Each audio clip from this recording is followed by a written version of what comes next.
Afternoon. Welcome to Dawsons podcast. This is a small preview of some of the interesting items that we've got coming up tomorrow. I'm joined today by Richard Harrison, my colleague here, and we'll be running through some of the items that are on offer tomorrow. So we've got this interesting boxed presentation set of Station to Station, Travels with David Bowie, photographs by Jeff McCormack, 1973 to 76. And it's quite a rare item, isn't it, Richard? It is. It's edition. It's a limited edition, and this is edition number 1. So in tomorrow's sale, it's lot 212. Jeff McCormack, an interesting guy. He's a friend of David Bowie's. He was an avid singer, performer, photographer, and all round sort of just tried hand at most things. Now, David Bowie was a very good friend of his, and he moved in the same sort of circles as, say, Mark Boland, Mickey Finn. So he was moving in those circles of people sort of interest and imagination. And David Bowie called him up one day and said, how do you fancy coming along on a worldwide tour with me, eating caviar, flying first class, and meeting lots of people? Which, of course, you know, when he was at the time selling advertising space for a building magazine. And so he said, yeah, great, let's do that. So he did the Spiders from Mars. So he became a spider from Mars. He was on the. He also was a diamond dog as well. So it's a really interesting guy. And whilst on tour, he thought, what a great idea. Let's sort of try and record some of this. What's going on? So it's exactly what he did. Yeah, it's interesting how they've done this sort of distressed burlap effect, a bit like an old packing case. And this contains, I believe, a signed photograph of David Bowie himself. Yeah. It's a mechanic look. That's his mechanic look. Sure. Oh, there we are.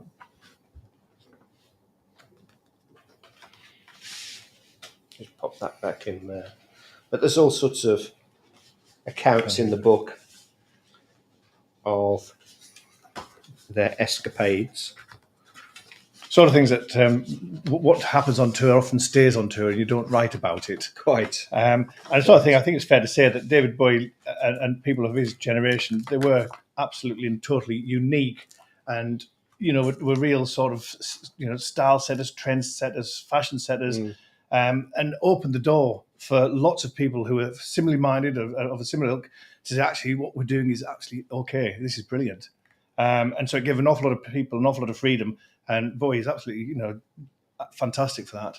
Yeah, I mean, he was, he greenlit the sort of, the androgynous look with his sort of gender crossing dress and at the time, and then I suppose he kind of led the way for people like Mark Bolan and people like that who were experimenting with that type of thing. What was good about Bowie is he just kept on reinventing himself. Yeah. So when he was bored of Ziggy Stardust, let's do something. Let's go. Who's this Aladdin saying? Let's do that.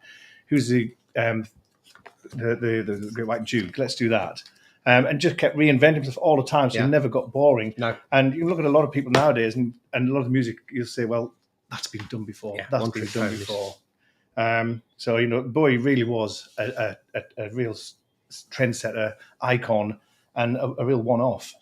So, really, if you're a Bowie fan, or indeed if you're a music fan, this would be ideal, wouldn't it? Really. I mean, you don't really have to be a Bowie fan.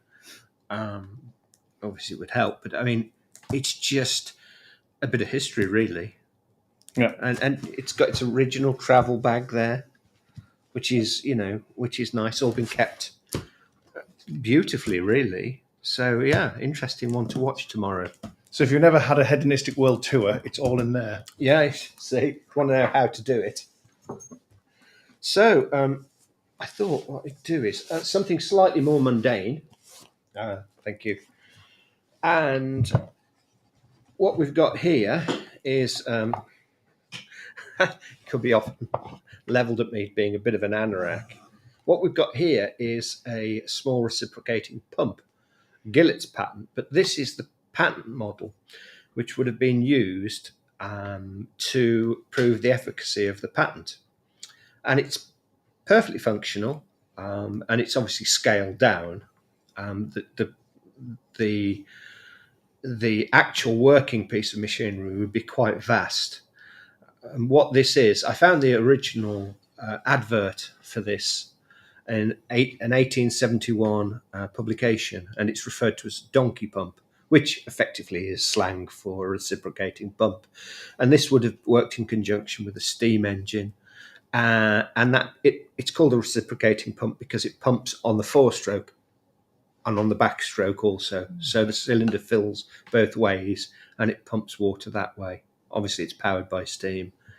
But this is this is my type of thing. It's made out of metal and it's oily, so it's kind of become my sort of shtick in a way. Now we know what to get you for Christmas. Absolutely, I've got a garage full of it, from Land Rovers to Gillett's pumps. But you've got to marvel really at the level of work on it. So why was such a thing made? I mean, obviously, that's a small. Was that actually for use, or was it just for showing? No. How big is it? Oh, vast.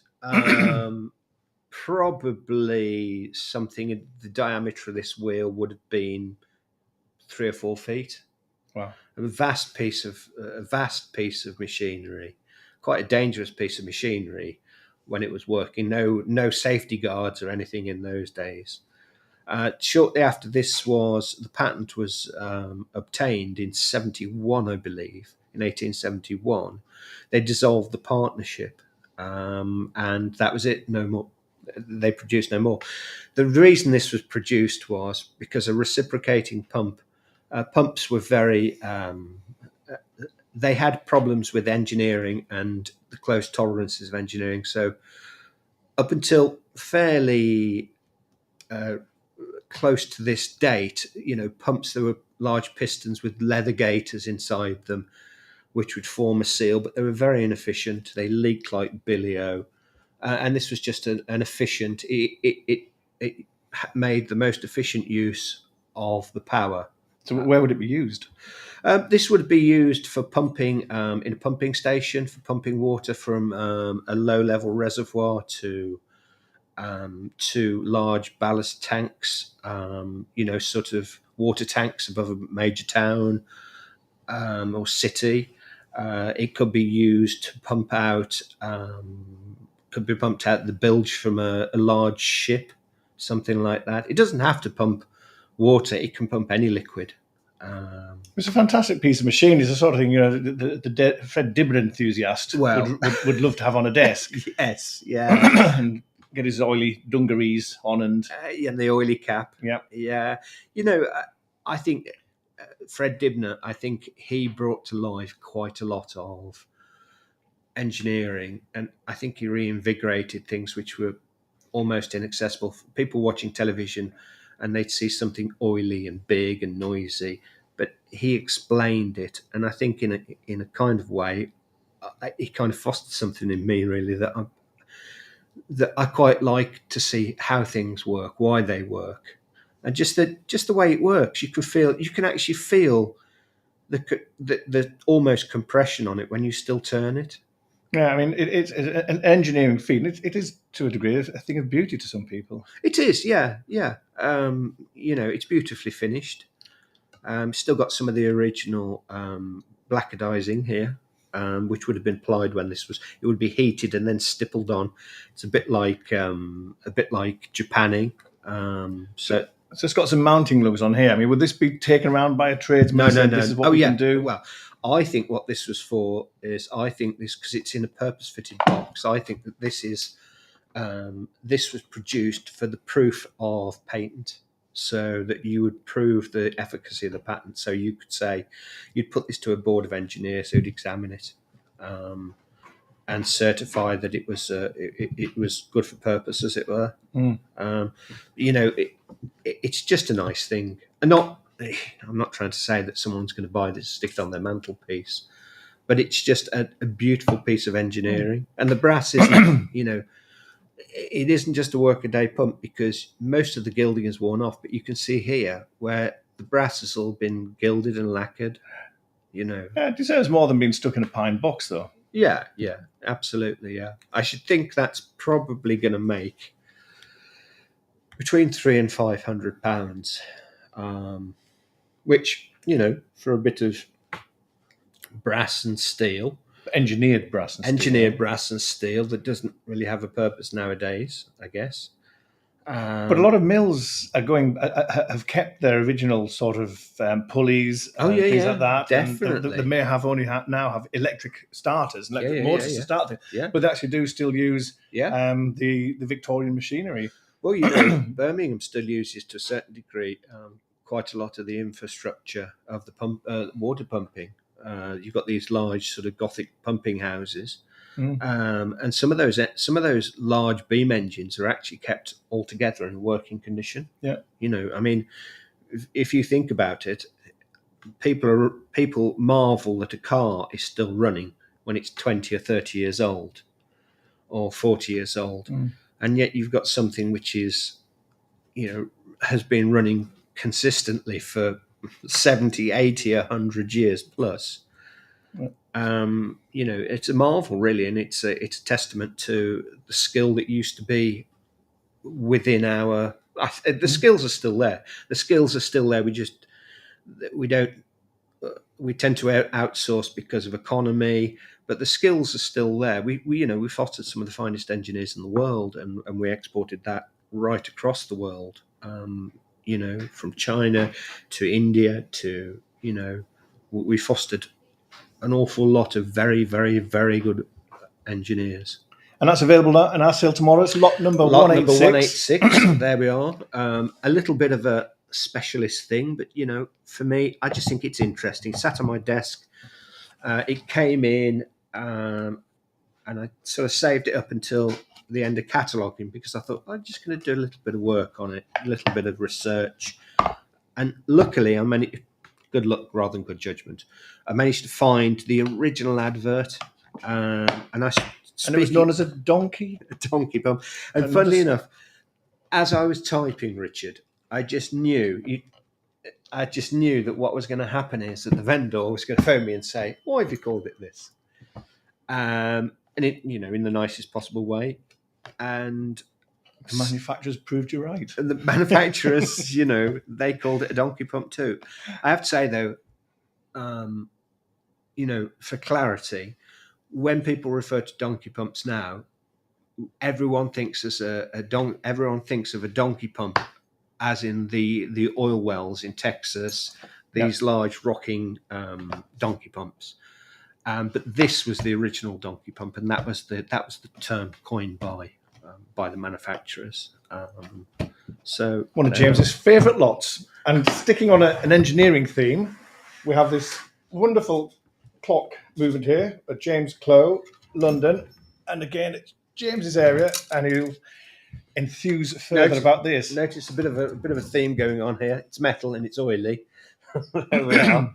So what you've got here is a clock which, on the face of it, no pun intended, is standard clock, nothing to write home about. But there are little innovations that have been incorporated into this. First of all, you've got to consider that this guy was active from 1671 to 1705, and he died in 1706. And he became a member, quite a lofty member of the Worshipful Clock Company of London. And they actually referred to him in some of their correspondence as a fine maker. And he was sort of a contemporary of the greats like Tompion and Quare and all the rest of them. But I have to say, his name, if you're in the know, his name is a good name, but he wasn't one of the sort of glitterati of clockmakers. He was just a quiet, unassuming, but a very good engineer, very good clockmaker, very good horologist. And you've got features here which appear, and you think, well, what's the point in them? You see, you've got a little cord pull here, and what that's for is you pull that, and that reveals the winding mandrels in here. You see. What would that be necessary for anything other than just Well, for sure? there are two functions. You see. First of all, it hides the winding mandrels, which is secondary really to the true purpose. But when you actually pull this, it engages a clutch system, which then engages a spring, which then adds maintaining power. So traditionally, when you wind a clock up, by its nature, you've got to stop the clock. The clock naturally stops. With this, it doesn't. The supplemental power is added to the drums, so you can wind it up without stopping the clock. So when you wind a clock up, the weight's going up, taking away the pressure that drives the clock. But a clutch system disengages it in So this is that like instance. a deadbeat? No, it's what they call maintaining power. This is what they call bolted maintaining power. You get latched maintaining power and bolted maintaining power. And it was always the preserve of the finest clocks. People like Tompion, Quare, windmills, people like that incorporated it. This is a month-going clock, by the way, so its duration is a month, so you only have to wind it a month at a time. Now, you're probably thinking at home, why on earth is it such an important thing to have maintaining power? Well, you see, the fact is, you imagine this clock is about 1690-ish, and not many people had watches. I mean, now we take it for granted, and the youth of today, I'm told, what they do is no one has a watch unless it's a smartwatch, and it's all on their phones. But traditionally, people didn't have watches. Watches were very, very expensive. And the only method of telling the time, unless you had a sundial or you were very rich, the only method of setting up your clock was from the chiming of the local church, you see, or from the church clock, the turret clock, or the turret clock on the big house. So you see, it was a real faff if you weren't near to the church, or you weren't near to a turret clock or town clock or the town hall clock. And so it would be a faff to set it up accurately. So it would make sense to set it up once and then not worry about it again. So it's a month duration, so it runs for a month, and you don't have to interfere with the time telling by winding it up, you see. So it has this chap's name in it, James Close. What would he make the whole thing, or would he import parts from, say, the silver dial comes from one place, the bell from another? At this stage, he would have. I doubt he made the bell, in honesty, but he would have made the rest of the components.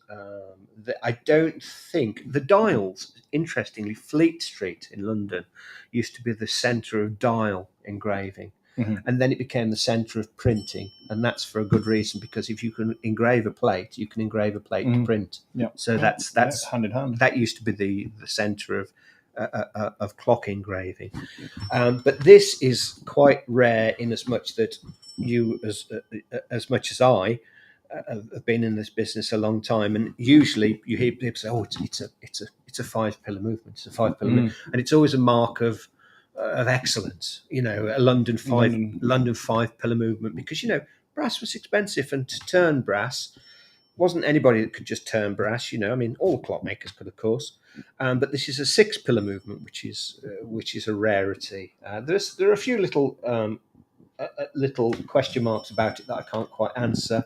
There's a hole at the back here and another hole, supplemental hole. I can't explain what that's about. But you know, a rare clock. It isn't a showy piece, but to the sort of early clock collectors mentality, this sort of ticks several boxes. It's got some damage. It's been dropped here, look, as you can see. I haven't tried to bend that back because brass is notorious for work hardening, so you get that almost back and it would snap off. It isn't worth it. So somebody will heat that up, quench it, and then heat it and let it cool, and then bend it back. And it's just it's a bit of a plain Jane, really, but it's a nice clock. It's quite unusual. His name's hidden right at the bottom, as opposed to later clocks where it's either side of the hands. And sometimes he signed there, but also he was also known to sign on the bottom of the dial here. But it's nice to see the original matting in the centre here, and that would have been done with a punch, a series of punches. See, punch matting. Big punch or lots of little punches? Probably something about an inch, something like that. Not I'd have acid? thought.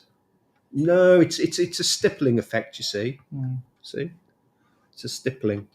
And of course, it should have two hands rather than the one Yes, hand of it's course. showing. Yeah. We have got the bit of the other hand, but in honesty, they'd probably fit a new old hand. Because with this, obviously, the hands would be made by a manufacturer who just made hands alone. Yeah, they'd be fretted out by. And would James Clock, would he buy his hands from the same chap? So all his clocks should have the same sort of hands. And it's worth mentioning that the case that this is in, it's an old case, but it doesn't have anything to do with this clock. It just happens to be in this. All that we're really realistically selling is really the movement and the weights, because obviously they're specific weights. They're bigger because they're a month duration weights, because they've got more work to do. But all these little embellishments, these cast spandrels, these would have been bought in. There was quite an industry in London and certainly in Birmingham. And at a later date, you could buy all your components in Birmingham, to my knowledge, and certainly you could in London. And this dial here, you can see what's quite nice is the fact that it's been redone, but this is engraved and pitched. So what they do is they engrave it and then they melt pitch into it and polish it back. You see, chips out as well. Yeah. Bubbles probably, bubbles from it's hot, obviously, when it's put in. And this is very clean, so I think this may have been re-gilded. I mean, you can see on the back where it's had some bushing there. But then again, I speak to people and people say, oh, well, it's a shame it's been bushed. Is it? Because if something like this started to lose time and started to become inaccurate or unreliable, would you throw it out or would you fix it? I mean, if you're driving your car and the washer bottle runs out, you don't jettison it on the side of the road. Well, but then again, if we were all a few hundred years old, we'd all have a few new bushes. Exactly, and pins. I mean, I'm hitting 55 and I need bushing. And more. But it's just a nice thing, and it came from a private source, from a house in London, and it was a communication by email, which I saw it and I thought, I saw the bolted shuttering, the bolted and shuttered maintaining power, and I thought, isn't it? So I requested some extra images, and then when I saw it, I thought, oh, that's nice. I mean, the name, first of all, it's a good name to conjure with. Just a nice clock. It would sit nicely in most of this guy's clocks. He didn't make the cases, a lot of them were imported from Holland, but this would be in a nice seaweed marquetry case, possibly with a little lenticle in the door, to the pendulum travel, something like that. But these clocks, veneers chip off them. People get a little bit tatty, and people, for the right reasons, get rid of them, because they're a bit tatty, or they get the local carpenter to knock one up out of some old panelling, and that's where we find it. But nice thing. So if anybody out there has anything that's oily, heavy, and made of metal, please contact James at dawsonsauctions.co.uk. He'll reply to you instantly. And I'll get my overalls on. Yeah. Excellent. So moving on from something two items that are really mechanical, to something that is purely decorative and also has a purpose.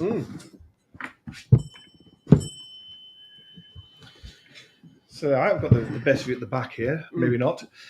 This is another sort of trip down memory lane for me, really, because this type of ware, I should say, is papier-mache. And the heart of the papier-mache industry was in the Black Country and Birmingham. I thought it was when you were going to say when you were a Victorian.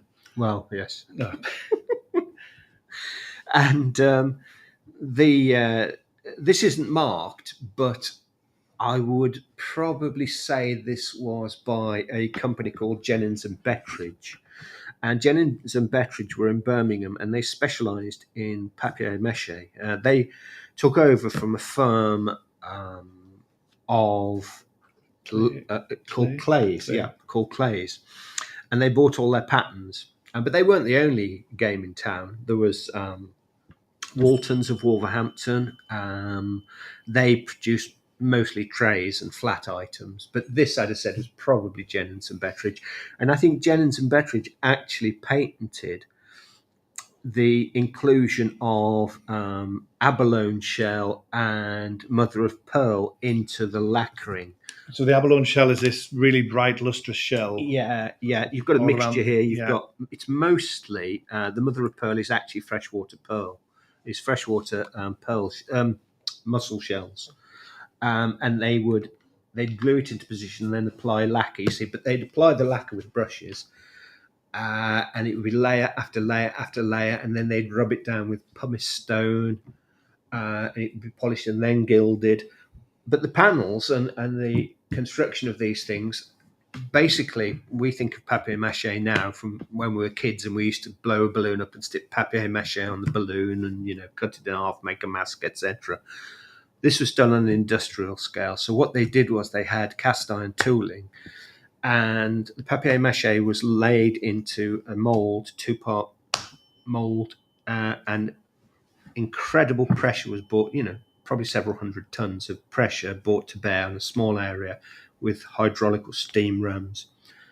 And then it was allowed to dry out.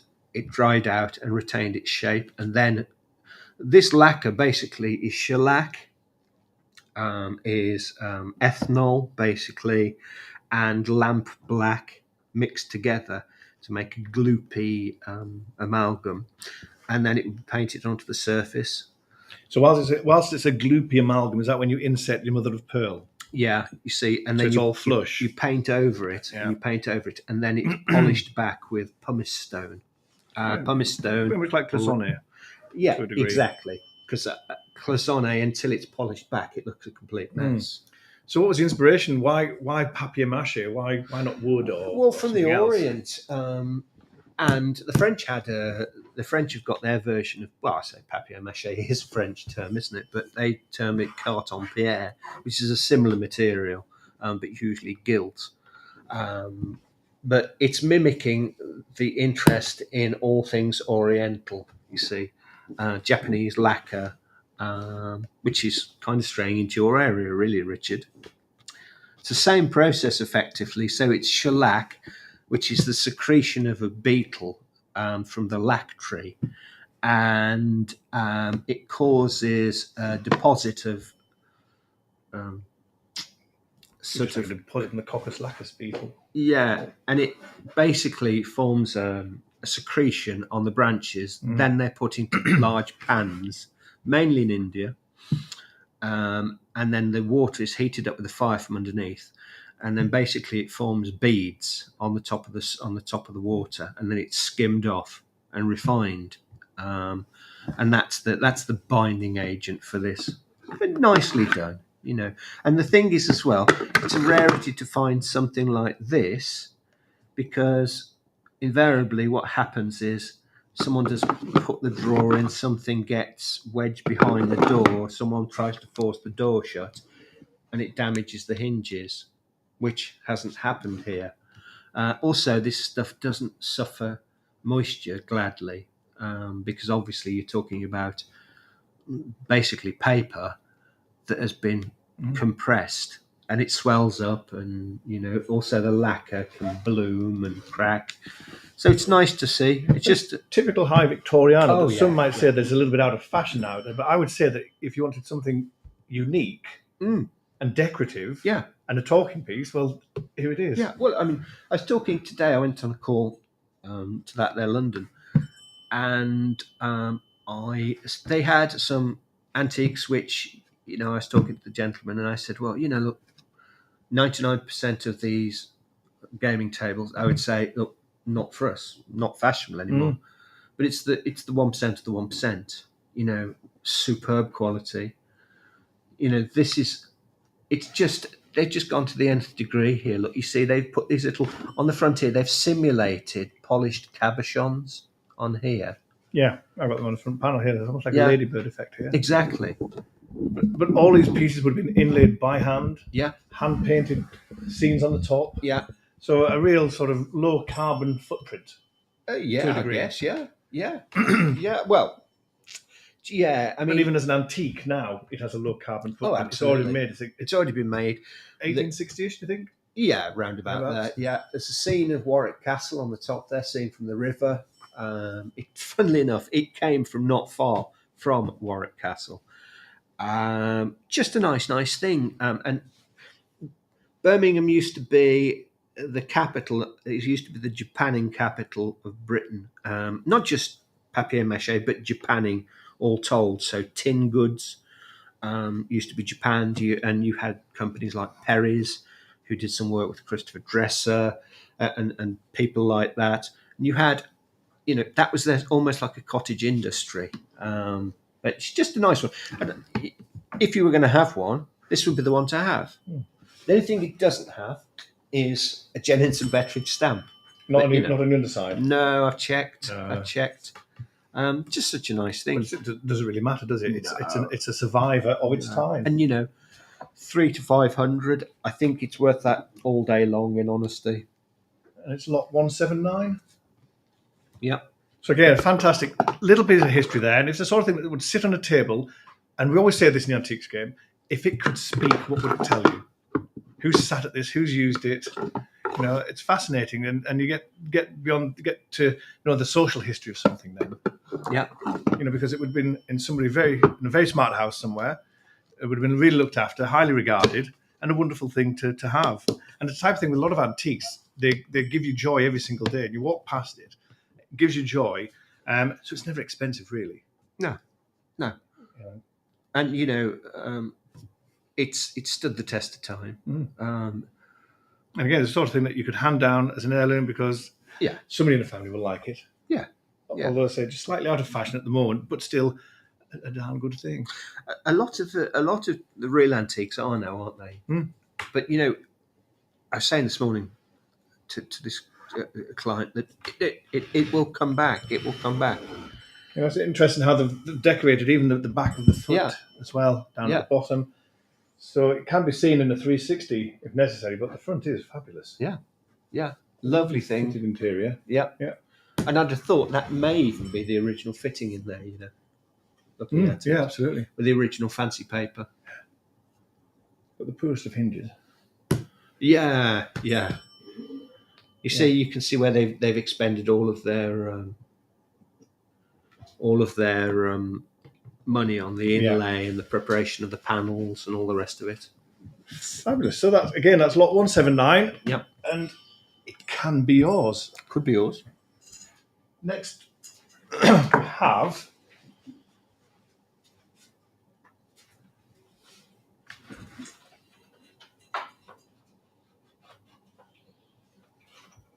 again, this is an item that found its way to James's eagle eye. It's a wonderful KPM porcelain panel, and it's quite a large one of its type, isn't it? Yeah.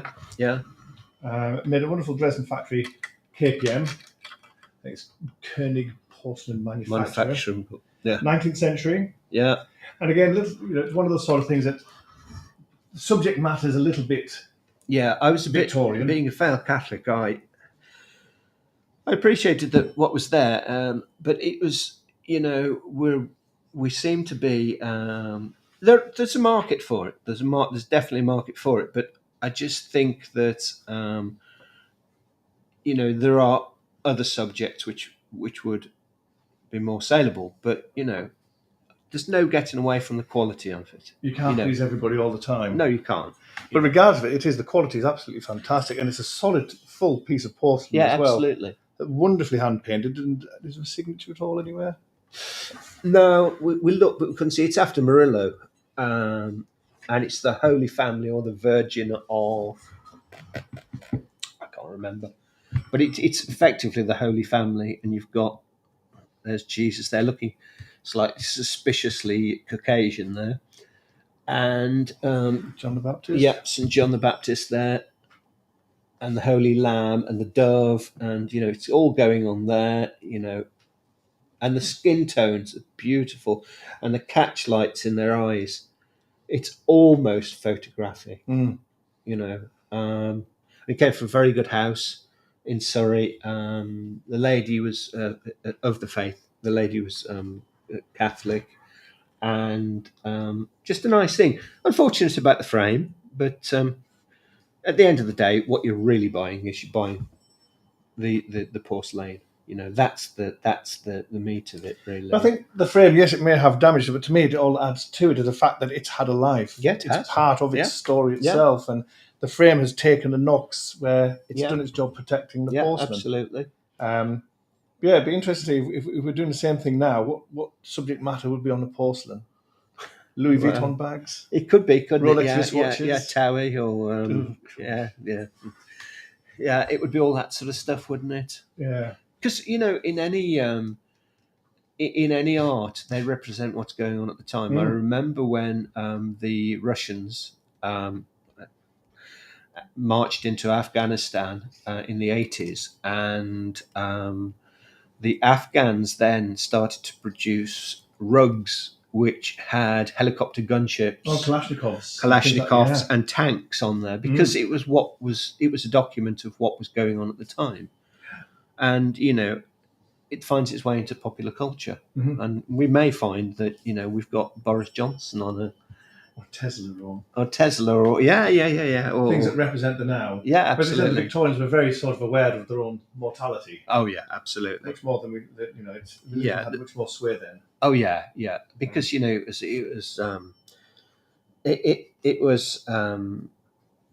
was what kept order, really. It kept order. You were under the watchful eye of God, and so you had to behave. But it was even before the Victorians. That was the case. Absolutely. Memento moris, and just be aware that death is waiting, etc., etc. In fact, I can remember my old Catholic priest used to say to me, "Have you been a good lad? Because death comes like a thief in the night." Enough to set you jangling, but there you go. Yeah. But I suppose it's much more a nicer scene than, say, some of Hieronymus Boss's scenes of hell. Yeah, of course. Also used for control the masses. Yeah, exactly. Yeah. I mean, who wants to be sort of played by monsters in pit of fire forever? Yeah. There you go. So there we are. We just go home to the wife. Yeah, right. Yeah, that's going to say cheaper alternative. I have a wonderful wife. So have we come to the end of our offerings? Well, as a reminder, that was lot number 3. Lot number 3. Tomorrow's sale. And again, estimate of £600 to £800. And, for a hand, like a lot of the antiques we've been looking at, everything's handmade. Yep. Made by professionals, skilled in their chosen career, and just wonderful talking pieces. So whether it's a lacquered cabinet, a small model of a steam piston donkey pump, or a large, impressive piece of porcelain, these are all pieces that are totally individual and to some degree unique. And again, if you're looking for that something different, do pay us a visit and have a look at the auctions. Excellent. Thanks, Richard. Thank you for your time. Thank you. Bye.